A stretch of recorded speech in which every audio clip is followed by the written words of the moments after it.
Bayangkan, malam ini kau tertidur seperti biasa, tapi esok pagi tubuhmu dibaringkan, wajahmu ditutup kain kafan, dan langkah terakhir keluarga meninggalkanmu sendirian di bawah tanah. Sunyi, dingin, gelap, dan disitulah perjalananmu yang sebenarnya dimulai. Assalamualaikum warahmatullahi wabarakatuh. Sahabat, ini bukan kisah fiksi. Ini perjalanan yang pasti kita semua lalui. Sebelum kita lanjutkan, tekan tombol subscribe dan nyalakan loncengnya, agar kamu nggak ketinggalan kisah-kisah tentang kematian, akhirat, dan keabadian. Kisah yang bukan untuk ditakuti, tapi untuk diingat dan disiapkan. Malam pertama, di alam kubur. Kesunyian yang tak pernah terbayang. Saat tanah menutup wajahmu, semua suara dunia terhenti. Ketika jasad telah dibaringkan di liang lahat, dunia di atas masih sibuk, tapi bagi yang telah tiada, semuanya sudah usai. Suara tangis keluarga terdengar samar, lalu hilang di telan bumi. Kini hanya sunyi, dingin, dan gelap yang menyelimuti. Tak ada lagi cahaya lampu, hanya remang kegelapan yang abadi. Disinilah perjalanan sejati manusia dimulai, tanpa teman, tanpa penolong, hanya amal yang menemani. Beberapa detik setelah liang lahat ditutup, ruh mulai merasakan kehadiran dunia yang baru. Bumi yang dulu dipijak kini menjadi atap, dan tanah menjadi selimut. Suhu dingin menusuk hingga tulang, namun rasa sepi jauh lebih menyakitkan. Ruh masih sadar mendengar doa keluarga yang perlahan memudar di kejauhan. Dunia terasa begitu jauh, seolah menjadi mimpi yang tak akan pernah kembali. Waktu berjalan tanpa arah. Tak ada siang, tak ada malam, hanya kesunyian yang panjang.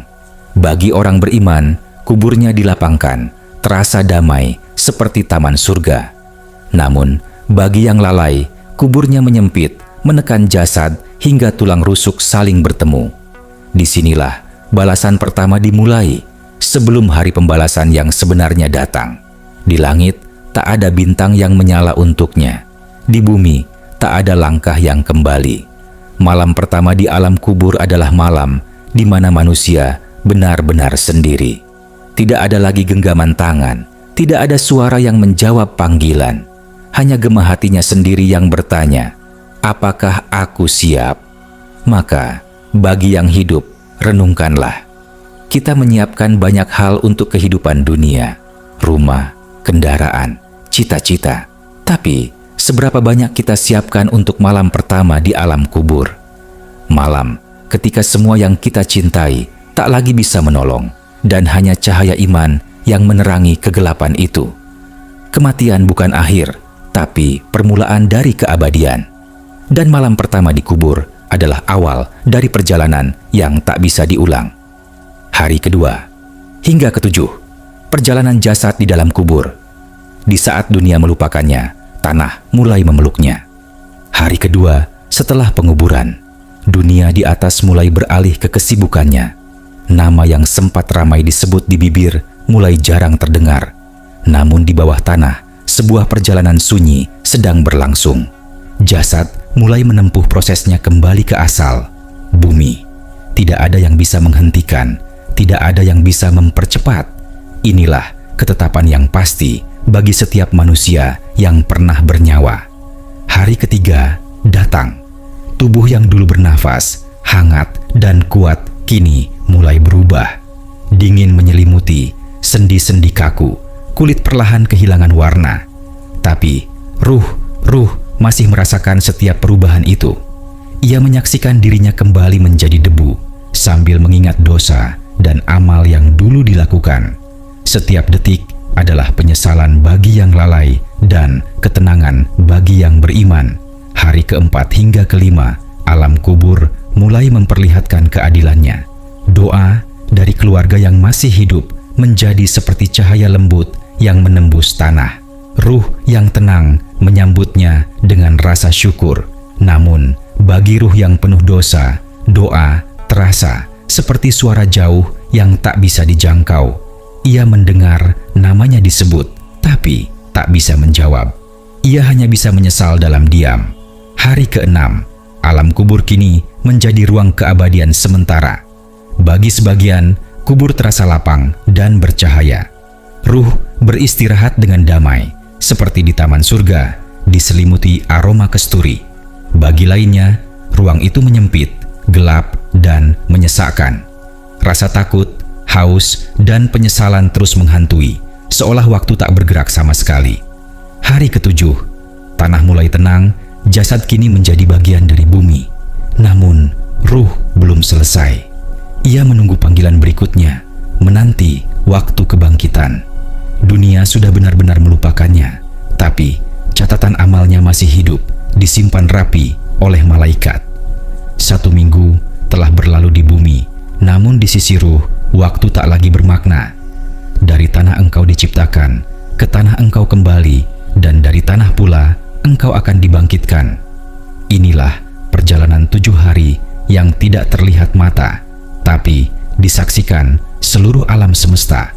Pertanyaan malaikat Munkar dan Nakir. Ujian.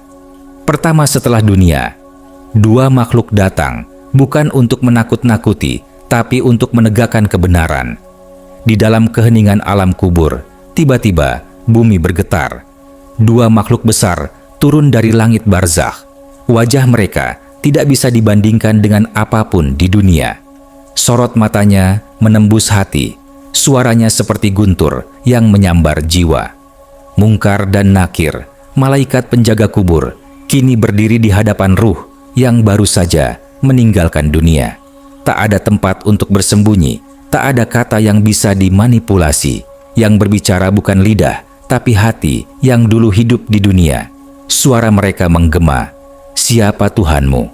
Siapa nabimu? Apa agamamu?" Pertanyaan itu sederhana, tapi hanya mereka yang hidup dengan iman yang bisa menjawab tanpa ragu.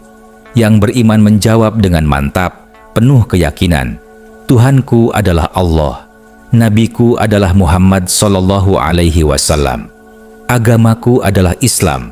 Dan bumi pun bersinar, kubur terasa lapang, udara dipenuhi cahaya. Namun bagi yang lalai, lidah keluh, pikiran kosong, dan ketakutan menyelimuti. Ia mencoba berbicara, tapi suaranya hilang. Hatinya dulu tak mengenal Tuhan, kini tak bisa mengenal jawaban.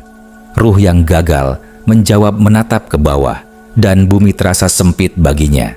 Dari kejauhan terdengar suara tangisan, bukan dari dunia, tapi dari dirinya sendiri. Malaikat Munkar dan Nakir tidak berbicara lagi. Mereka pergi, meninggalkan ruh dalam ruang yang sepi, tapi penuh penyesalan. Waktu seolah berhenti. Tidak ada pagi, tidak ada malam. Hanya rasa takut yang tak pernah reda. Sementara itu, ruh orang beriman duduk dengan tenang. Malaikat tersenyum dan berkata, "Tidurlah, sebagaimana pengantin tidur di malam pertamanya." Kubur terasa lapang, harum, dan penuh kedamaian. Cahaya iman memancar, menembus tanah hingga ke permukaan bumi. Ia tahu ujian pertama telah berlalu, dan ia menunggu hari kebangkitan dengan tenang. Lidahmu tidak akan menolongmu, kecuali jika hatimu dulu hidup bersama iman. Malam-malam setelah itu, malaikat penjaga kubur datang, bukan lagi untuk bertanya, tapi untuk menjaga.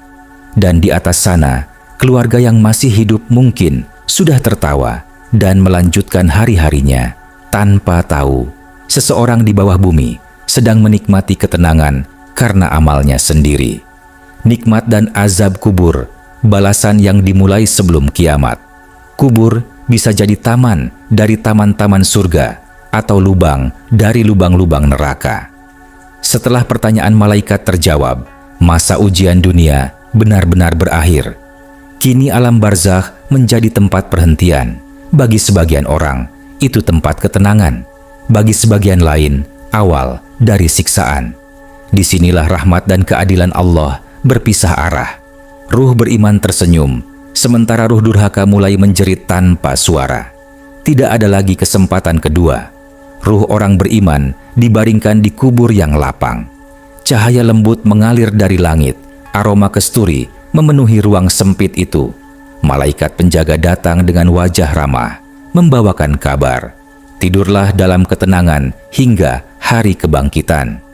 Ia melihat taman-taman hijau membentang, air mengalir, dan suara tasbih bergema indah. Kuburnya kini bukan lagi tempat penantian, tapi ruang damai sebelum surga. Sementara itu, di sisi lain, ruh orang yang durhaka berteriak tanpa suara. Kuburnya sempit, gelap, penuh tekanan. Dinding tanah menutup perlahan, menekan tubuh hingga terasa retak. Dari bawahnya muncul panas membakar, dari atasnya turun hawa dingin yang menusuk. Ia ingin tidur, tapi tidak bisa. Ia ingin menyesal, tapi sudah terlambat. Waktu terasa tak bergerak, setiap detik adalah penderitaan tanpa ujung. Sesekali, malaikat penjaga datang, bukan untuk memberi kabar, tapi untuk menunjukkan sekilas masa depan. Surga bagi yang taat, neraka bagi yang durhaka. Yang beriman tersenyum, menangis haru. Yang ingkar gemetar, menjerit ketakutan. Mereka tahu apa yang akan datang jauh lebih dahsyat dari apa yang kini mereka rasakan. Kubur hanyalah pembuka. Keabadian masih menunggu. Di bumi, keluarga mungkin sudah lupa. Tapi di barzakh, setiap doa yang dikirimkan masih sampai. Setiap bacaan Al-Fatihah, setiap sedekah jariyah menjadi sinar kecil yang menembus tanah dan memberi kelegaan. Namun, bagi mereka yang tak punya bekal, kubur tetap sunyi. Tak ada cahaya, tak ada kiriman doa, hanya kesepian dan penyesalan abadi. Engkau pernah tertawa di dunia, kini engkau menangis di keabadian. Engkau pernah menunda tobat, kini waktu tak lagi mengenal maaf. Maka, siapapun yang masih hidup, jangan remehkan kesunyian kubur. Karena di sanalah kejujuran amal berbicara tanpa suara. Di sanalah manusia benar-benar mengenal arti keadilan, tanpa hakim, tanpa pengadilan. Hanya Allah dan dirimu sendiri saat semua ruh dipanggil kembali. Dan ketika sangkakala ditiup, bumi dan langit pun berguncang. Setelah ribuan tahun dalam keheningan alam barzakh, tiba-tiba suara dahsyat mengguncang segalanya. Sangkakala pertama ditiup oleh malaikat Israfil. Gunung-gunung terangkat, laut meluap, dan langit terbelah. Tak ada tempat untuk bersembunyi. Semua makhluk, dari manusia hingga jin, runtuh tanpa daya. Dunia yang dulu megah kini luluh menjadi debu. Inilah awal kebangkitan yang dijanjikan. Setelah keheningan panjang, tiupan kedua terdengar. Bumi bergetar lembut dan seluruh kubur terbuka. Jasad-jasad yang telah menjadi debu bersatu kembali, tulang menyatu, kulit tumbuh, dan ruh-ruh kembali ke tubuh mereka. Mereka bangkit, terkejut, menatap sekeliling. Langit berwarna merah, bumi datar tanpa gunung, dan matahari mendekat sejengkal dari kepala. Tak ada bayangan, tak ada tempat bersembunyi, hanya amal yang bisa meneduhkan. Ruh orang beriman berdiri dengan wajah tenang. Dari kuburnya keluar cahaya putih, memandunya menuju padang mahsyar. Tapi bagi yang kafir dan lalai, bangkit dengan wajah hitam legam, matanya ketakutan. Mereka berlari tanpa arah, mencari tempat untuk lari dari azab, tapi tak ada lagi tempat untuk bersembunyi. Hari itu, semua manusia sama, telanjang, tanpa gelar, tanpa kekuasaan. Matahari terasa begitu dekat, panasnya membakar, keringat manusia bercucuran hingga menenggelamkan sebagian. Namun, di antara lautan manusia itu, ada yang terlindungi oleh cahaya. Mereka yang amalnya ikhlas, yang hatinya dulu takut kepada Allah saat sendirian. Di padang mahsyar, tidak ada suara kecuali napas berat dan detak jantung yang cemas menunggu giliran hisab. Kemudian, datanglah perintah dari langit. Kumpulkan mereka sesuai amalnya. Malaikat bergerak cepat, membawa kitab amal di tangan kanan bagi yang beriman, dan di tangan kiri bagi yang durhaka.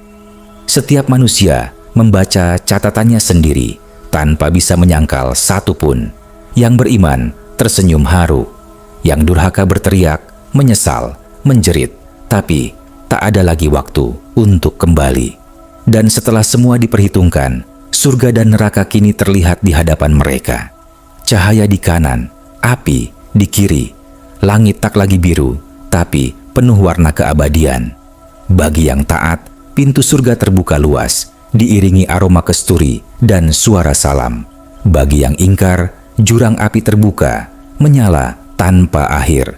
Hari itu, segala rahasia terungkap dan tak ada dusta di hadapan Allah. Pada hari itu, setiap jiwa akan melihat apa yang telah ia kerjakan. Dan siapa yang menanam kebaikan akan memetik keabadian. Kini semuanya selesai. Dunia yang fana telah menjadi kenangan dan keabadian dimulai. Bagi yang beriman, ini hari kemenangan. Bagi yang lalai, ini hari penyesalan yang tak berujung. Dan di antara semua itu, manusia akhirnya tahu, kematian bukan akhir, melainkan awal dari perjalanan menuju rumah yang sebenarnya.